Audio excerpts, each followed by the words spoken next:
যেন মুরগির মাংসগুলো ভালো মতন সেদ্ধ হয়। এরপর পাতিলে যত জায়গা আছে সবগুলো মুরগির মাংস দিয়ে ভরাট করে দিতে হবে, একটি জায়গাও যেন খালি না থাকে।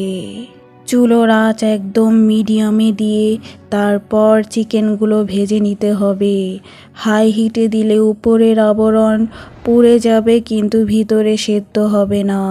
তারপর একটি কাঠের লার্কি দিয়ে চিকেনগুলোকে উল্টে পাল্টে ভেজে নিতে হবে।